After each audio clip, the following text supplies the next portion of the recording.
Bonjour et merci de terminer avec nous cette saison de Dimanche en politique où vous allez partager les échanges de nos deux invités sur la première année Macron. Ils débattront du bilan de l'action du président de la République un an après son élection et celle de sa majorité absolue à l'Assemblée, notamment dans le champ de la vie démocratique, de la politique sociale, budgétaire ou encore migratoire. Vous allez donc avoir les points de vue de la députée Brigitte Bourguignon, élue pour La République En Marche dans la 6e circonscription du Pas-de-Calais, entre Calais et Boulogne, et qui préside la commission des affaires sociales de l'Assemblée. Bonjour. Bonjour. Et vous aurez aussi l'avis d'Adrien Quatennens, le député de Lille, pour la France Insoumise, première circonscription du Nord, et membre aussi de cette commission des affaires sociales. Bonjour. Bonjour. Une petite entrée en matière personnelle avant les questions politiques. Brigitte Bourguignon, on se souvient de votre longue vie politique d'élu socialiste au PS avant de rejoindre La République En Marche. Alors certains vous présentent désormais comme une figure de l'aile gauche du mouvement fondé par Emmanuel Macron. Vous revendiquez ? Je continue de revendiquer. Je pense qu'avoir une étiquette comme celle-ci dans un groupe aussi pléthorique est difficile, notamment quand on préside les affaires sociales, avec tous les sujets dont on parlera. Par contre, à partir du moment où on garde sa capacité d'indignation, de révolte, et chacun qui me connaît en coulisses sait que je l'ai toujours intacte, voilà, moi je suis droite dans mes bottes dans ces moments-là.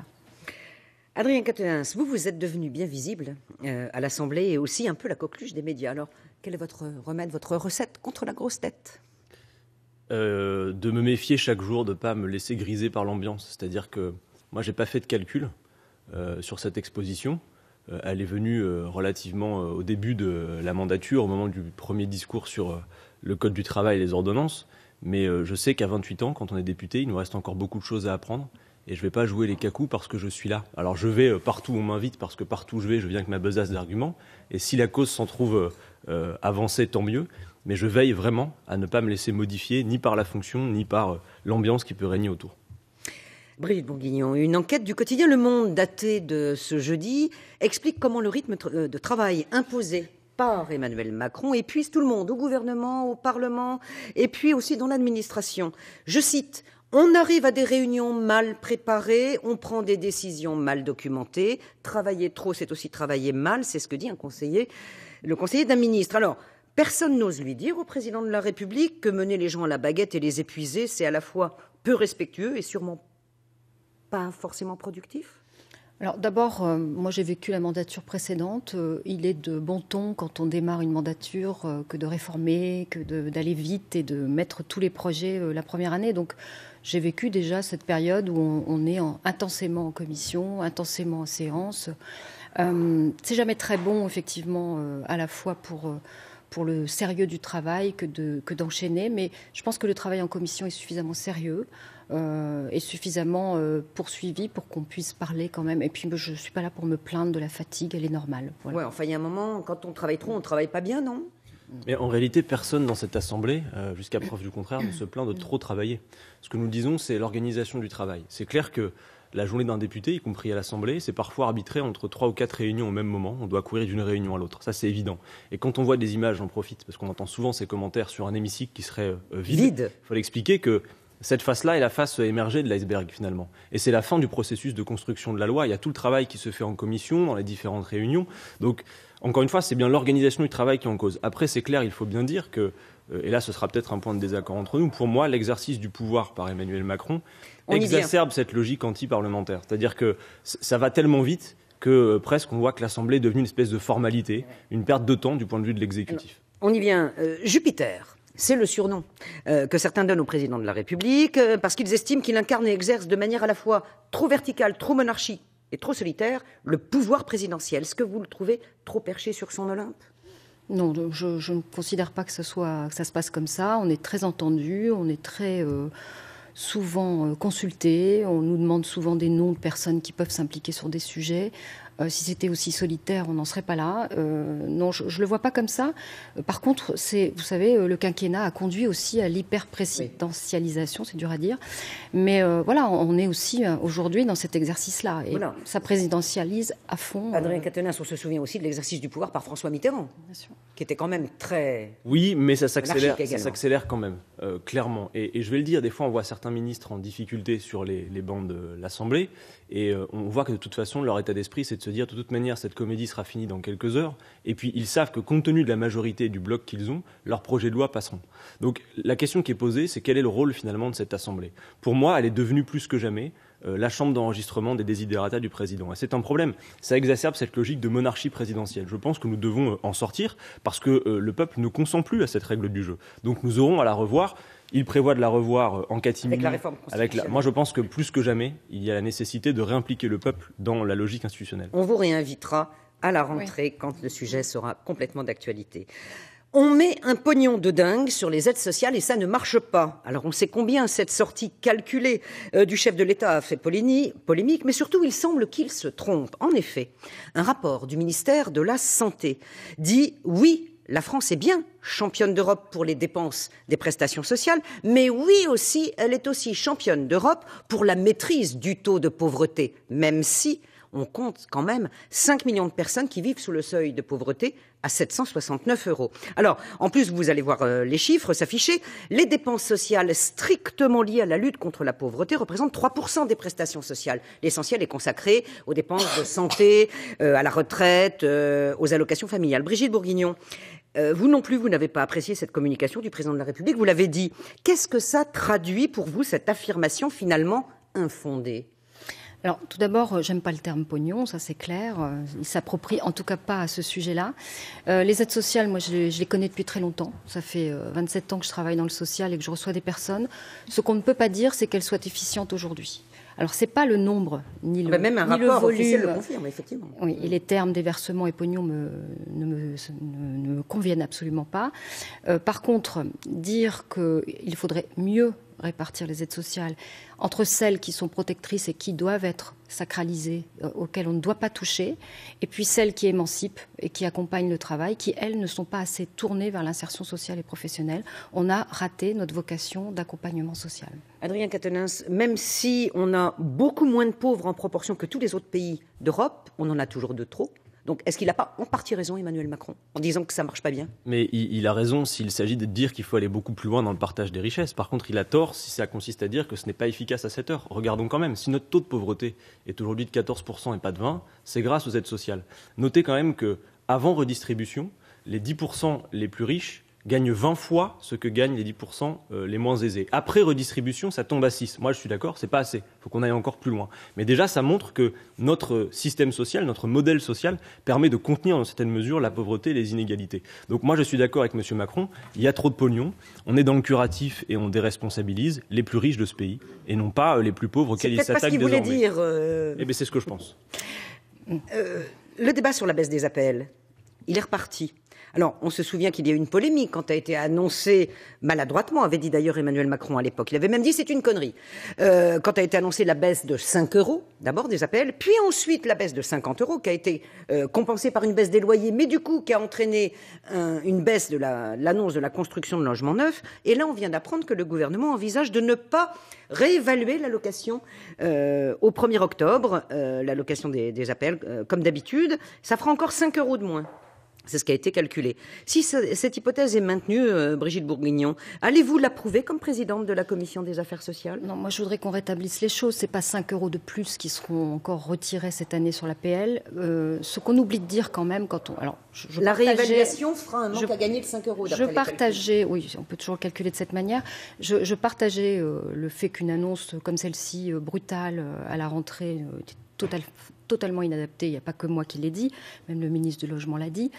Par contre, dire aujourd'hui, en ce moment, que ça tourne en boucle, le fait qu'on ne revalorise pas l'APL, c'est vrai, mais on oublie de dire quand même une autre vérité, c'est que le parc social, lui, il y a un gel des loyers. Alors on peut continuer dans la surenchère. Non, mais je l'ai dit, vous avez entendu. Oui, mais on peut continuer dans la surenchère à monter les loyers et à monter l'APL, à monter les loyers et à monter l'APL. Ça n'est absolument pas une solution, on le sait.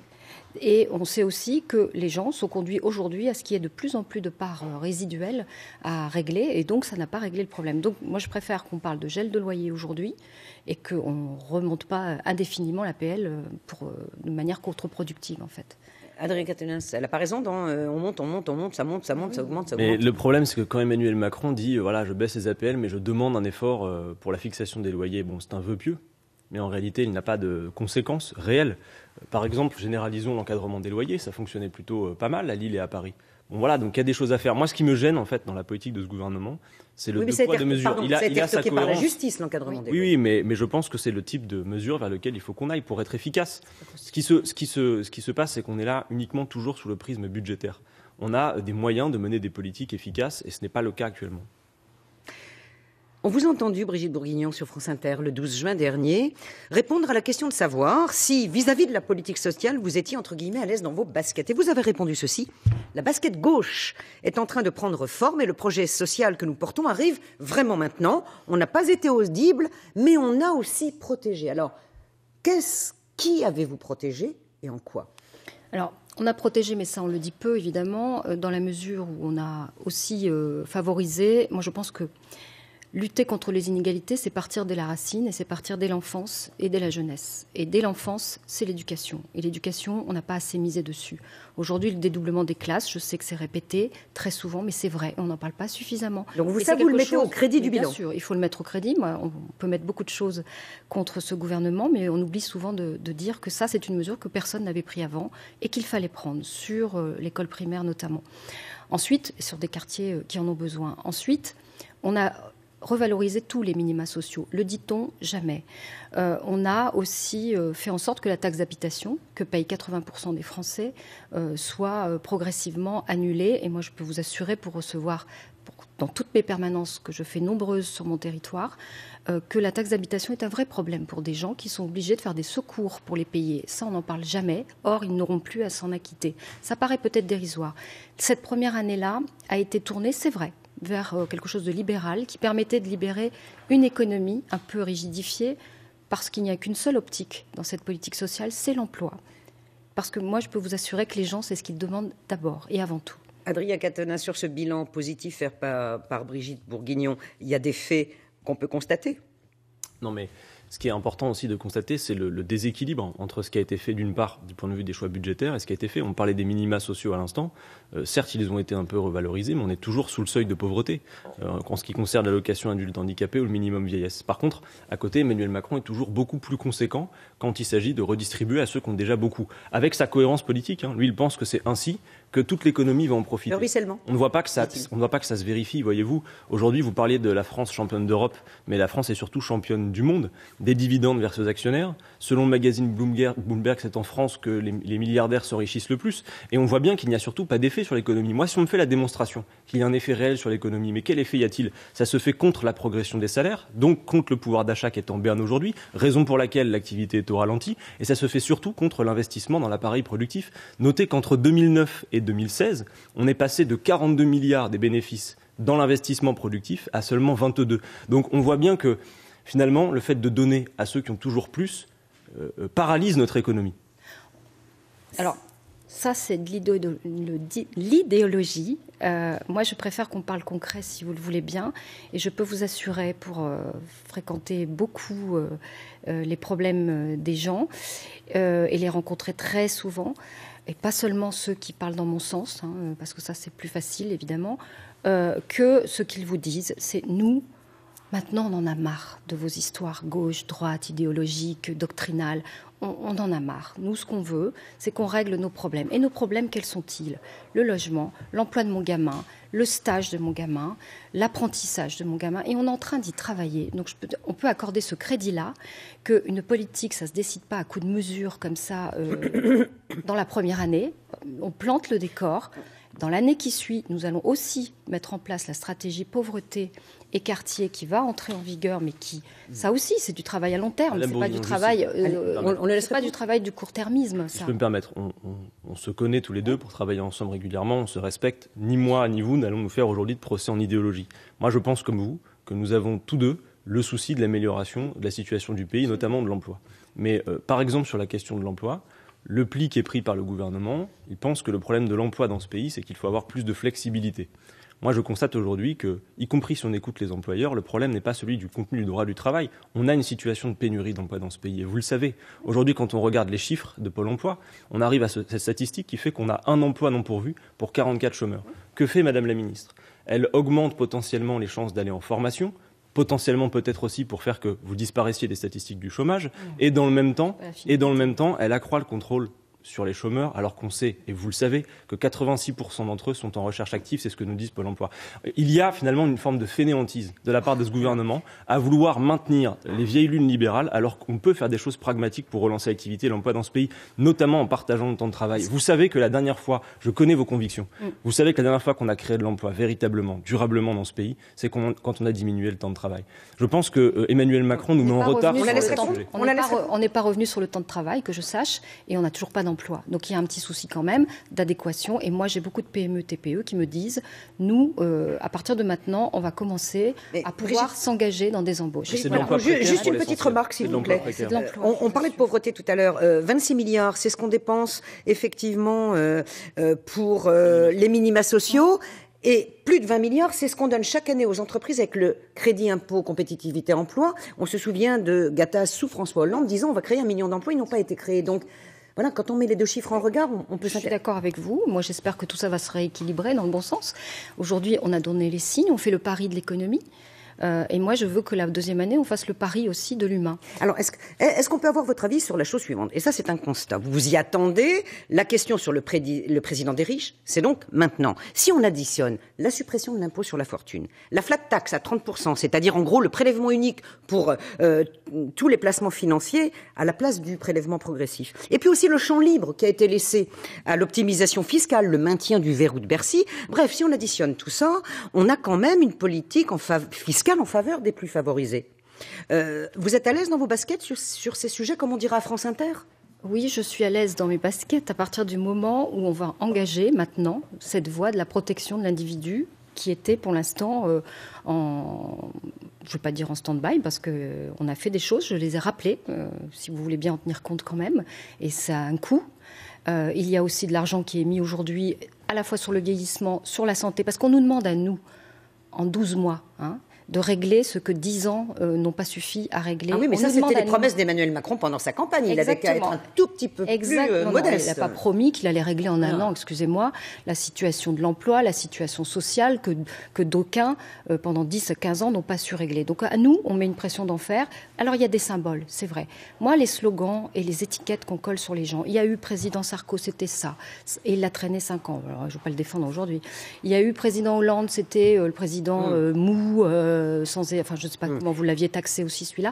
Maintenant, c'est président des riches. Alors après, tout ce que vous direz va corroborer bien sûr cette étiquette-là. Donc c'est insupportable. Elle n'a pas un peu raison, président des riches, c'est un peu facile. C'est un slogan. Mais ce n'est pas nous qui lui avons collé cette étiquette. Enfin, à cette heure, 70% des Français considèrent que la politique d'Emmanuel Macron est injuste. Parce qu'on lui dit en boucle. Non, ils ont de bonnes raisons de le penser. Je suis désolé, Madame Bourguignon, ils ont de bonnes raisons de le penser. Encore une fois, si les choix budgétaires dont on vient de parler depuis tout à l'heure faisaient preuve de leur efficacité, la vérité, c'est qu'à mesure qu'on avance, et depuis plus de 20 ans, c'est le coût du capital dans ce pays qui nous coûte extrêmement cher. Honnêtement, moi, je suis véritablement soucieux, et vous le savez, dans ma façon de fonctionner, d'avoir la démonstration que c'est efficace. Ça ne se vérifie pas. On a une activité en berne, on a un sous-investissement, et dans le même temps, votre politique enrichit les plus riches de ce pays et fragilise tous les autres. Est-ce que vous pourriez dire de temps en temps les bonnes nouvelles qui bien évidemment, mais je le souhaiterais. Est-ce que vous savez que dans notre région, on va créer de l'emploi, Madame énormément d'emplois? Je suis désolé de vous décevoir. Vous savez, non mais moi, je me satisferai toujours avec vous. Je serai toujours à vos côtés pour être heureux quand ça fonctionne. Sauf qu'aujourd'hui, vous le savez, le gouvernement s'occupe de remplacer le chômage par l'emploi précaire. Ça ne fonctionne pas. Moi, on a des solutions pour relancer l'activité. Je ne cultive pas l'espérance. Au contraire, je fais la démonstration qu'au chacun pour soi qu'Emmanuel Macron cultive, il y a la place pour un humanisme écologique et social, une vraie bifurcation qui est nécessaire. Il y a des sujets, vous savez, Madame Bourguignon, qui dépassent le cas de nos désaccords politiques auxquels, de toute façon, vous et moi, on va devoir s'employer. Et je considère que le gouvernement ne prend pas la bonne direction. Voilà. Mais je suis pas là pour vous convaincre, vous. Je sais très bien que vous ne serez jamais convaincu par moi. Je suis là pour convaincre aussi les gens que ce climat anxiogène qu'on entretient à coup de slogan est insupportable. On n'entretient pas ce climat anxiogène. On fait la démonstration qu'on peut faire d'autres choix. À propos du climat anxiogène, les pensions de réversion qui vont toucher plus de 4 millions de femmes, des veuves. Alors, ça aussi, c'est une nouvelle qui court et qui se répand, alors qu'il n'y a absolument pas de remise en question des pensions de réversion que j'ai vérifié. Là, vous l'affirmez. Ah oui, et j'ai vérifié cette semaine parce que ça aussi, ça fait partie des sujets qui rencontrent ma faculté d'indignation. Alors, deux lois ont modifié profondément à la fois l'une le monde du travail et l'autre le transport ferroviaire. Elles ont été votées contre l'avis d'une partie des Français. Mais ils n'ont pas été assez nombreux à protester pour que le pouvoir recule. Les ordonnances travail et la réforme de la SNCF ont donc été adoptées. Licenciement facilité et moins compensé, justice prud'homale encadrée, statut des cheminots supprimé, dette de la SNCF reprise mais partiellement. Quel résultat attendez-vous de ces lois? Mais surtout, quand y aura-t-il une première évaluation des mesures prises? La loi est toujours évaluable 1 an après ou 2 ans après, et elle le sera puisqu'on s'y est engagé, et c'est dans le texte. Sur les ordonnances travail, moi je rappellerai une seule chose à ceux qui me contredisent là-dessus, c'est que la première réforme du Code du travail, je l'ai votée contre mon gré par un 49.3 en 2016, et on se souvient qu'il y avait le feu dans la rue, parce qu'il n'y avait eu aucune concertation. Les ordonnances sont arrivées après une concertation avec les partenaires. Alors maintenant, on peut estimer que seul un syndicat qui n'est pas entendu et mettre à bord, ou on peut se dire qu'il y en a d'autres qui sont réformistes, qui ont été entendus, et que cela compte aussi. Voilà. Sur le constat de la méthode dont parle Brigitte Bourguignon, vous êtes d'accord? Emmanuel Macron a une mission. Il achève un processus qui a commencé avant lui. C'est sûr que sur la question, par exemple, des ordonnances travail, la philosophie a été entamée bien avant lui. Il y a eu les lois dites de sécurisation de l'emploi, Rebsamen, El Khomri, on s'en souvient, et cette loi Macron. C'est l'idée de dire il faut flexibiliser davantage parce que c'est comme ça qu'on va regagner l'emploi.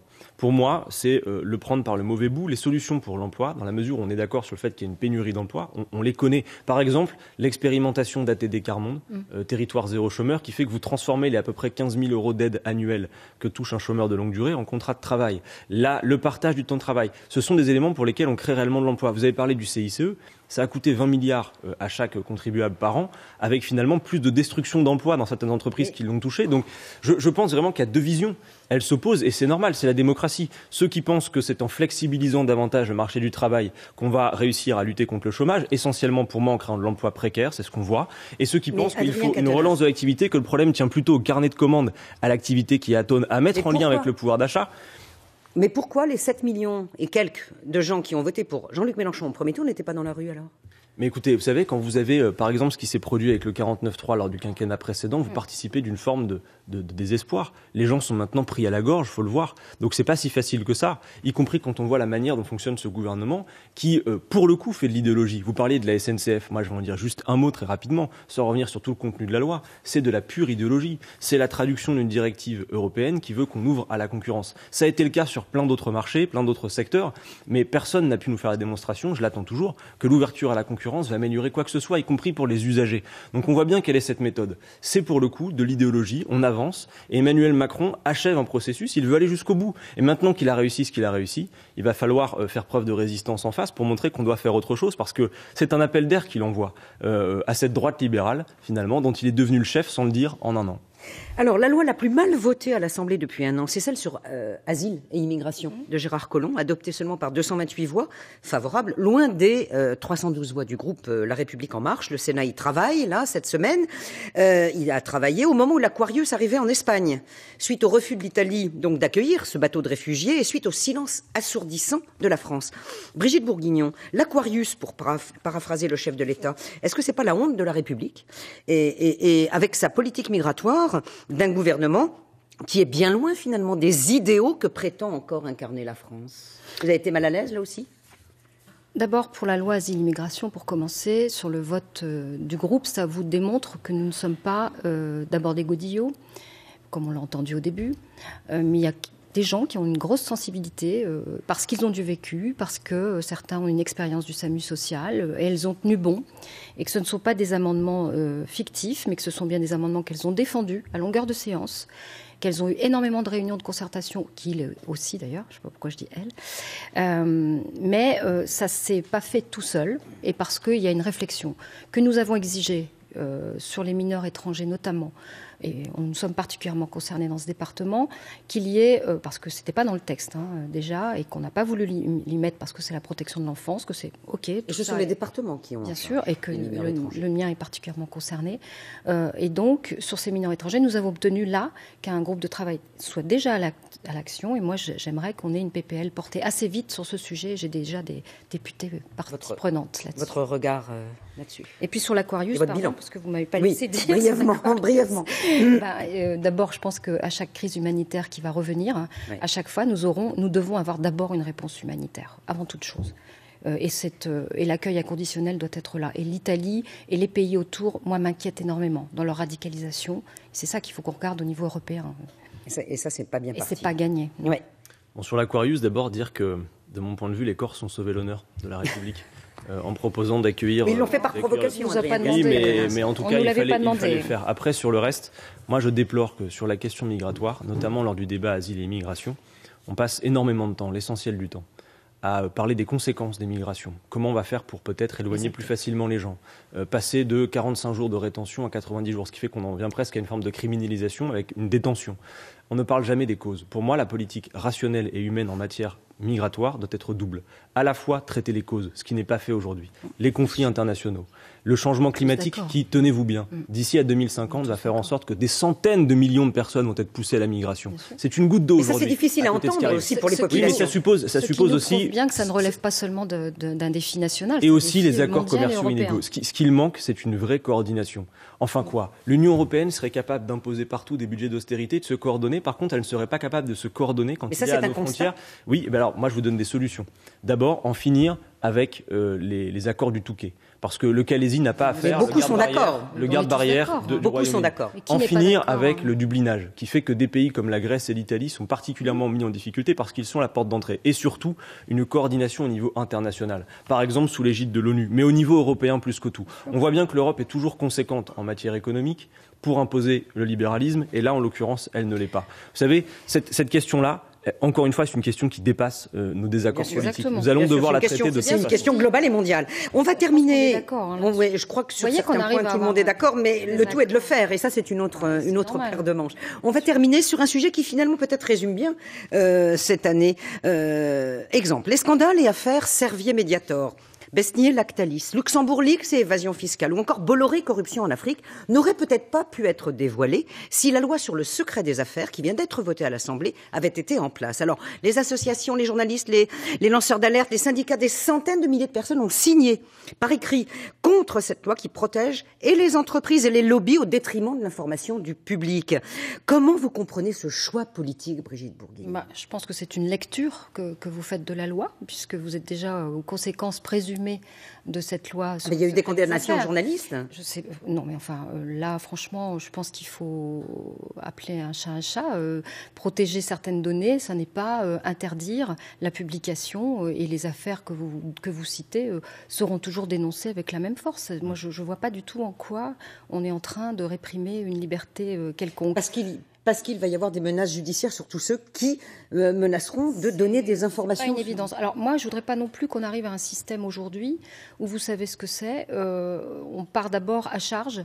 Tout le temps sur des accusations, et je ne parle pas des journalistes, je parle de certaines associations qui sont à charge constante. Nous, on passe notre temps, enfin je ne sais pas, Adrien, comment vous le sentez, à se justifier constamment, et ça devient un peu problématique quand même. Moi, je suis pour la transparence. Voilà. Il vous reste 30 secondes pour conclure là-dessus, Adrien Quatennens. Une nouvelle fois, cette affaire de secret des affaires, c'est une traduction d'une directive européenne, et pour le coup, vous devriez regarder de près et être inquiète, parce que ça se fait notamment aux États-Unis, et on a vu que notamment les produits utilisés, par exemple, par rapport à l'exploration et l'exploitation du gaz de schiste, sont interdits d'être regardés parce que c'est classé secret des affaires. Cette directive nous est présentée comme voulant protéger notamment les PME. En réalité, on voit bien que c'est encore une fois l'Europe qui protège les plus gros, les multinationales et détenteurs de capital. Et oui, il y a une pétition notamment qui a été signée par près d'un demi-million de personnes. Clairement, il y a un risque avec cette directive. Et donc, vous nous renvoyez aux élections européennes qui auront lieu en 2019, et vous avez bien raison, nous y reviendrons. Merci à tous les deux de vos échanges.